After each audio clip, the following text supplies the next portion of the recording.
This is very formal for us. This is very formal for us. So, welcome to the singers. Wow. Good Welcome, start. yeah. Welcome to the Secrets of a Songwriter podcast. Thank you. We've got Tommi C with an I and just a capital C to avoid confusion. Yeah. I know you, Tom. Yeah. You're in second year. You're on songwriting course, and you are from? I am from the West Midlands. To be specific, near a town called Bridgenorth. Just in case anyone wants to find your home address. Yeah. That's where they're going to find you. They won't find my home address. And you moved to Manchester and you're studying songwriting. So tell me, Tom, I ask everyone this at the beginning because people don't know who we are. So what do you do? How did you get here? How did little Tom become a songwriter in Manchester? Well, I think it started, I'm from a musical family, so like my whole family's always been into music. My dad's a big music lover, so we kind of all got into listening to music and stuff from a very young age.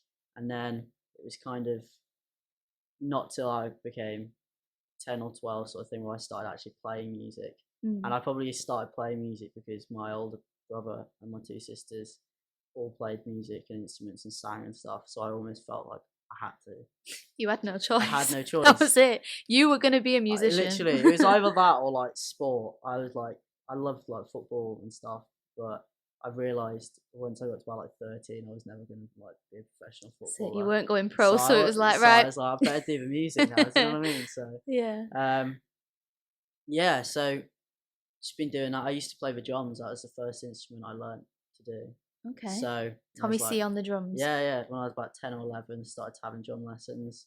Did that right till about year 11, to be fair. Yeah. And then I played a lot of drums as well at college because there wasn't many drummers. But I got into starting like writing songs when I started learning how to play the guitar when I was about 14. And then I kind of like instantly just started messing around and trying to write my own stuff. What was it like? I'm tall. Yeah, it was 14. Yeah, literally, it wasn't really much to write about, to be honest. No, it was like a lot of trying to rip off like the Beatles or like changing one word. Yeah, or like Oasis or something like that. Yeah. But yeah, and then it just gradually progressed to me then going to college, doing music. That was like the first time I was like, I'm gonna have to do this now. Do you know what I mean? Like, because again, you don't have a choice. I don't have it. Well, exactly. Like, I did almost feel like I really love music, but like, it's probably only like in the last 2 years where I've really gone, nice, it's actually really what I want to do. There probably was a part of me even when I went to college where I was like, am I actually doing it right? Like, I like music, but do I want to do this forever? I think there's a big like, it's a scary thing because it's a long game, music, and it's really not stable, and it can be in other ways, but I mean, like, if you're wanting to be like an artist, and I think when you're younger, you don't, like, we're still learning now, you don't really know the other things that you can do. You just think like you have to be famous to be successful in music, which isn't the case. No. But I understand why you would have had them doubts, because you're like, oh, is this the right choice? Like, am I just going to be skint forever? Yeah, it's like so many people who want to do what you want to do. Yeah. And then I think the thing is as well, like I remember going from school to college. Like at school, I was like the only person. Like, there's a few others who like played guitar and sang and stuff like that. So like you felt like, because you're big fish in a small pond. I'm the star of the show. Like, but Tommi C was born. And then going to college is like, there's other people who can do this. So I kind of didn't take it seriously probably till literally the summer before I came to uni, and then I started really. I'd always really enjoyed like writing the songs, to be fair, but like as a career thing, that's when I was like, I've got to do this properly now. Yeah, and so the career that you're after is what? Well, the dream would be to Tommi C goes big time. Tommi C. Yeah, in the in the stars. Yeah. But that would be the main goal. You know, writing albums, touring, all that kind of stuff. You know. Yeah. But I love writing songs so much. I'd always write songs. So being a ghostwriter for people, or like writing songs for other artists and stuff like that, is definitely another option. Okay. And so writing for other people, how about writing with other people? And you're laughing because we've had a conversation about this before. And I feel like it'd be interesting to go back to it because we had that conversation, but like there's two different types of things. I think there's writing with other people. So I don't know, I'm in a group of 4 songwriters and we're writing a tune. Mm-hmm. That is collaboration, and I'd be really up for that. But then, but then the other thing is, when we had this last time, it got a bit heated, didn't it? Yeah. It was like featuring on other people's tracks. Okay. And like, I'm not anti-featuring, but it's never really been like, it's never really been like the biggest thing for me necessarily. I think it's just because I don't know. Like I would do it if it was a really good song, and then like I've really got on with the person. For example, if we like really good mates. So with you, for example, you wrote a song or whatever. Yeah. I was like, Tommy C, please feature. And you're like, I don't feature on songs. No, but I think when we last had the conversation, I think it was more like, say if I wrote a song and I wanted someone else to feature on it, I'd never write a song and be like, I want them to feature on this song. Because do you know why? Why you feel like that? I think it's because like I wrote it and like I wrote it for me necessarily. Maybe there'd be a different thing. Maybe like if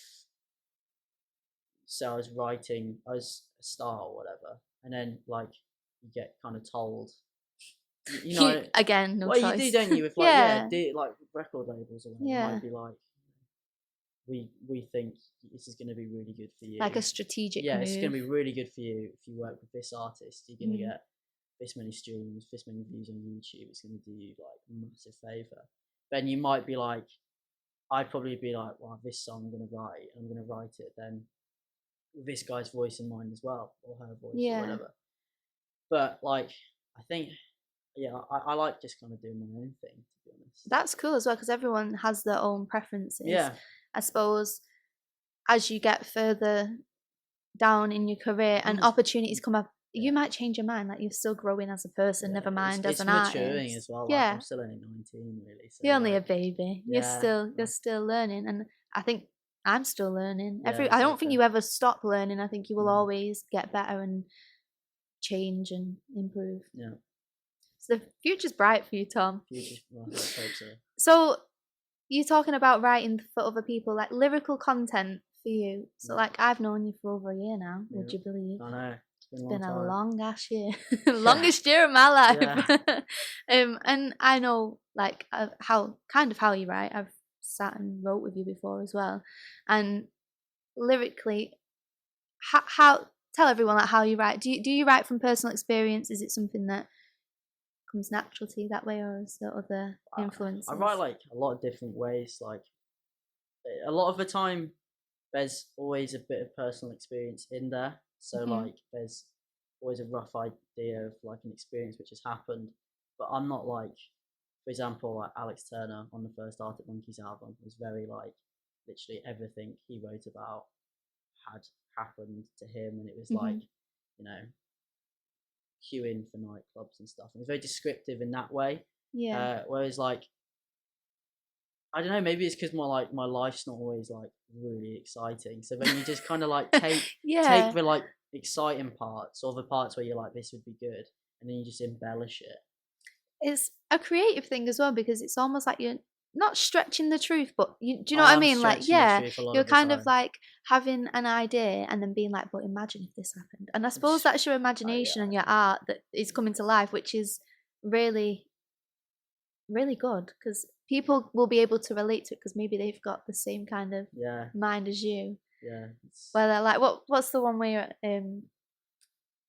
where you were stood at the bar, you were one of the kind. That's your newest song, isn't it? Yeah. And we really like The Real Deal. Yeah. Tell me about The Real Deal. What's The Real Deal about? Is it real? Did you really get stood up? It's kind of no. Well, it's like it goes back to the thing of like, I have been like in a club, for example, and you're like talking to a girl or whatever, and you're like, after like you've had a few drinks or whatever, and you're like, I think this is going well. You know what I mean? You're confident. Yeah, I'm feeling confident, and then like, I don't know, you turn around, like, she's gone. It's like, I just chatted with you for like 15 minutes. Wow, what a waste of breath. Literally.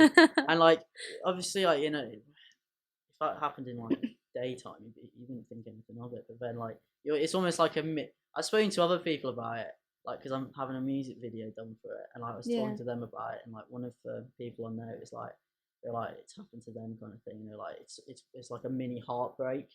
Like, like almost like your world comes crumbling down in that like, moment. It shouldn't do. And then you like wake up the next day and you're like, why was I even bothered about that at the time? But like, I just thought it was a cool story, to be honest. Yeah, because it's quite like, you say you're having a music video done for it. You could imagine how the music. I can imagine, like, with the words, how the music video would kind of go. The lyrics in there, like, very descriptive. Like, it literally like sets the whole experience out, kind of thing. Is that what you're trying to get across to people, like how you want to make them feel when they're listening to your songs? Like I don't know, really. Like, I just like writing. I just like writing stories, kind of thing. Like, I've always kind of like been into like writing a story, but I've never actually been able to write like a story. You've not been able to write a story book. You know what I mean? Like, I remember when I was at school or whatever, and you'd like have to write a story or whatever, and I'd be like, I'm gonna do this, it's gonna be great. But like, I could never do it. But like, this is the closest I've got to being able to like write a story. Well, like, it's storytelling. Yeah, exactly. But so I think that's why I write so many songs which are kind of like story based. Yeah, I think a lot of people relate to storytelling because I suppose it's down to your own interpretation of it as well. When you listen to it, how you're feeling in that moment. Like someone who just got stood up last night listening to your song, like. Yeah, literally. I can relate. In terms of you as an artist, take me back to when you first started at BIM, because again, another conversation we've had off camera. Sounds very professional off camera. Are you meant to like look into the camera? I mean, if you really want to stare into the eyes and souls of the people that are watching and listening, you can. Whoever is actually watching. Who? No one, just me and you. I'll be watching it.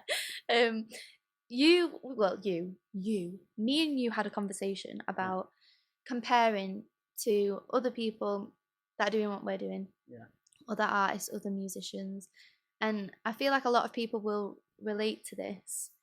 So I think it's important to talk about it. Tell me about your experience with comparing yourself to others. Well, I found in first year, like, I was maybe not doing as much as like some other people, like peers, say, like in my class or whatever, and they might be getting gigs or doing names. Yeah, no names. We won't name names. We're not gonna name drop right now. Yeah, that'd be a bit awkward, wouldn't it? It would be very awkward. I'm up for some beef. Yeah, I felt like people doing stuff, and then I was like. It was never a sense of, well, I thought I was better than them or anything like that. But it was like I knew I could do that, but like I just maybe I hadn't got a band yet, or I hadn't like. It just was just settling in, I suppose. But like in my head, it was like falling behind kind of thing. Yeah. And I think there's a sense of, I think a lot of people like it when they come to BIM, where like they compare themselves to maybe people who are doing well, and then. You spend so much time caring about like what they're doing, you forget what you've got to actually do. Yeah, you've kind of wasted your productive time worrying about how great they're doing. Which it's not the mic. But yeah, it's like you. I fully relate. Your stomach bump. Yeah, I can feel mine doing it. Yeah. Hopefully, it won't be picked up on a microphone. But I have done that before, and I think it's kind of like taking a step back and being like. Actually, like, this is just BIM. Yeah. Like, everyone is. It's like in any industry, in any walk of life. Like, everyone is doing something, and while you're not doing it, they are. So you've just got to kind of focus on yourself and your own goals and your own. But that's what I've been doing more. This like, I'd say even like from about like March onwards. Yeah, and look how much has happened from March until now. Yeah, literally, that's when it's kind of like started getting a bit better for me. Really. Yeah, because you've had your releases. You've had 2 releases, right? Yeah, Get Up and Dance and The Real Deal. No. Get up and dance, banger. Yeah, absolutely. Yeah, stream it. Yeah, go stream it, guys. Yeah, Spotify. Tommi C. Yeah, Tommi C with a capital C. Yeah, and an I. And an I. But yeah, so you've had all this stuff and gigs, and now you're doing a music video, and you had your first headline gig last night. I did, yeah. Yeah, how did that go? It went like unbelievably well. I'm really sorry I couldn't be there. It's alright, okay. I had a rehearsal. Yeah. But I seen the videos and it looked amazing. It was really good. It went far better than I thought it was gonna go, to be honest. Yeah. Because it was like we only got given the gig like last week, so we had a week to prepare. It was like our first. It was basically the first time. The band had been playing for a long time, but like it was the first time we'd headlined the show. Yeah. And so that was a big deal, and it was an hour-long set, which is a long time, really. So how was the pressure of that then? Because I suppose so you had a week to prepare an hour set. How much did you already have like as a band, and how did you prepare for that? Because you don't want to miss the opportunity as well. Like if someone offers you a gig, you want to be like, yeah, I'll take it, but then you don't want to also do yourself an injustice by not being that's good. what I was worried about, because I was like, well, it's one thing like not turning something down, but then you don't want to make an idiot out of yourself by overstretching, and then you're there like it's not as good as you want it to be. Yeah. So it was like it was a bit more stressful because we like my bass player couldn't do it, so then we had to find a new bass player for the gig, so a session bass player. So we had to teach him the parts. So in a week. In a week. So we had 12 songs, and we'd already learned as a band with the normal bass player, Cameron. Shout out Cameron. Yeah, shout out Cameron. We'd already learned 3 or 4 of the tunes, so we had them, but obviously we basically had to start from scratch with the new guy coming in. So I was literally like, we had 3 rehearsals, two. Wow, well, two. So 2 2-hour rehearsals and 1 4-hour rehearsal.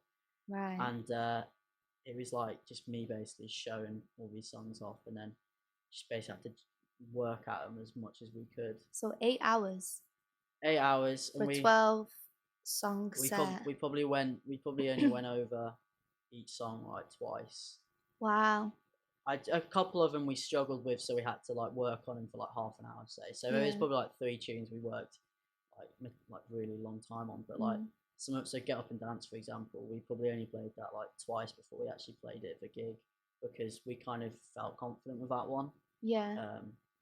But it all went okay in the end, I think. Which is good. But where do you draw the line in terms of not wanting to turn something down, but then obviously like preparation, because that's quite fine, a week and 12 songs, but you pulled it off and you did really well, and it is doable. But where would you draw the line? Oh, I don't know, to be honest. I'm probably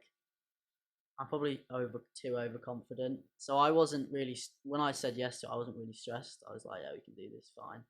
Especially because I knew I had like, because we did 12 songs, we did 11 originals, so 11 I'd wrote and then the 1 cover. And like, I probably am a bit too, I'd have probably still said it if they were like, could you do an hour and a half? And I'd have been like, I can try. You'll find the time. Yeah. Yeah. You know what I mean? So, obviously there is a line to be drawn in the sand. We just don't know where it is. I just don't know where it is yet. And I'm not saying that, I probably, to be fair, an hour and a half is probably pushing it. But again, I'd have felt probably bad turning it down. I'd have been like, oh, this opportunity kind of thing. Yeah. But, yeah. I suppose finding the balance would be a bit of your advice, maybe. Like, yeah, probably. I'd have probably spoken, if they wanted an hour and a half, I'd have probably spoken to them and been like, well, look, you've only given us a week to do this. Yeah. And then talk to them about it, and then they may like shorten it or something like that. I wouldn't give it up straight away. Yeah. I wouldn't have been like, no, sorry, I can't do that. I'd have been like, well, we could do an hour.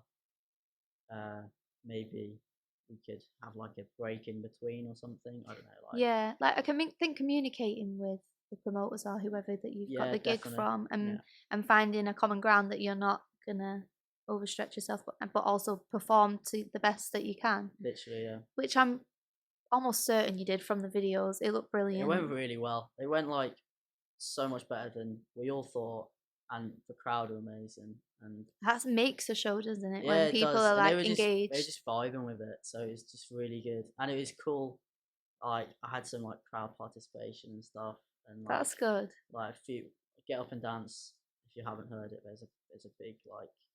Well, you will have heard it because you're going to stream it. Yeah. The chorus is quite catchy, and you can you know how to sing the chorus after the first one. Really, it's pretty like self-explanatory. So they all got involved in that, and they loved it so much. We literally like it was our final song, and then they were like one more song, and we literally just played it again. Oh, and brilliant! They loved it even more. So yeah, it was great. And so, do you feel like that's giving you the confidence to like do more gigs? Yeah, 100%. Take on more, because I feel like now you've had that buzz. Yeah, you'll be hanging on to that for dear life. Yeah, literally, like maybe it'll inspire a song. Yeah, well, that's the thing. Like, I got off stage like afterwards, and I was like, "That was amazing." Like, yeah, what a good feeling. It was like, yeah, it was a bit of a rush. To be fair, we all like it in the band, you know what I mean? We were like, we done it. Do you know what I mean? We did it. Because I think we all were nervous. We like some of the others didn't show it. I don't think they were quite cool and everything. You know, but cool, calm, and collected. Whereas I was like, oh my god, you know, oh my god, I mess up. But like, and then I get on stage and it's all like okay. Yeah. So yeah. And so, what's next for Tommi C? Where do you see? I said this to Keddy on my last podcast. Where do you see yourself in 5 years' time? What is your 5-year plan? You don't. That's okay. No, me, you don't. I don't have a 5-year plan. I'm not like that. You don't have a PowerPoint presentation. No, I'm not there in like 6 months. I hope to be in New York. Yeah. MSG. Yeah. I just want to like in 5 years' time. Ideally, it would be pretty cool if I'd maybe got a record deal, maybe. Yeah. But to be fair, I wouldn't want to take on a record deal too early because I wouldn't want to get ripped off. So I'd probably want like a decent fan base as an independent artist to be able to, when I get signed or if a record label comes to me, I've got a little bit of a bit behind you. Yeah, a bit of a leg to stand on for negotiations or whatever. I suppose that is the kind of way it is now, that literally, you have to have a bit of a following and a fan base in order to even get signed, because they're not going to invest the money into something. Literally, and then the people maybe who like maybe haven't got a massive following, but they spot and they're like, these guys are really good. They will probably just take you for a bit of a ride, to be honest, because they know you're going to be desperate for it. So kind of ripping you off. I'm saying this like now because I mean, if a record label came to me tomorrow and was like, "We want to sign you," I'd probably be like, "Oh my god." You'd have to get BIM's lawyers on it. Like, can you just have a look? Yeah, I get DCP on it. Like, shout out DCP. Yeah, I'd just be like, "Can you look over this, please?" But, yeah. I that's the thing. I'm saying I wouldn't, but I probably would, wouldn't I? Yeah, you probably would be buzzing. Yeah, I'd come. I mean, wouldn't anyone? Exactly. You would be, but I think being careful and making good choices. All good life advice in all areas of your life. Make good choices. Sound like my mum now. Yeah. Mum vibes. Yeah. And so, just as we finish and I let you go home, thank you for being so patient as well after the disaster of today. Great. I've enjoyed it. Yes, it's been fun. So, someone's starting BIM. I'm asking everyone this, by the way. So, someone's starting BIM next year and they're listening now because they want to know what goes on.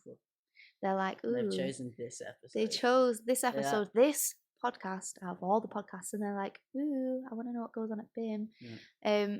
What's a bit of advice that you would give them? Or not even someone that's starting at BIM, just like someone who's like just started songwriting and wants a bit of advice. Yeah. What would you say? What would be your golden advice? God, this is deep, but this is deep. It's important. It's a bit too late. People want to know. It's either too late for this or too early for this. It seems like a question which could be asked at like 3 o'clock in the kitchen somewhere. Yeah. You know what I mean? Probably. But I kind of think it goes back to maybe what we said earlier in the thing, like don't. It's quite cheesy, but like don't. Don't just don't. Just don't do anything. No, don't compare yourself to other people. Yeah. Just do what you want to do, kind of thing. Songwriting wise, I don't know really. Like, I suppose always finish a song you've started.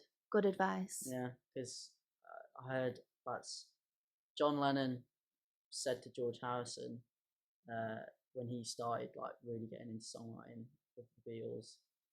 He asked John Lennon for some advice, and John Lennon said, always finish your tunes, because you don't know where the idea is going to go, even if it starts off and it's a bit believe in yourself as well, I suppose, because I'm guilty of that, having a song and being like, hate it before I even let it get anywhere. Yeah, I also watched an interview the other day with Alex Turner from the Arctic Monkeys, and he was saying that he's been like writing tunes now for like 15 years, you know, and he was saying he doesn't have as many like 20-minute songs anymore. So like, you know, you might sometimes just have a really good idea and you get it down in like 20 minutes and you're like, wow, that's pretty decent.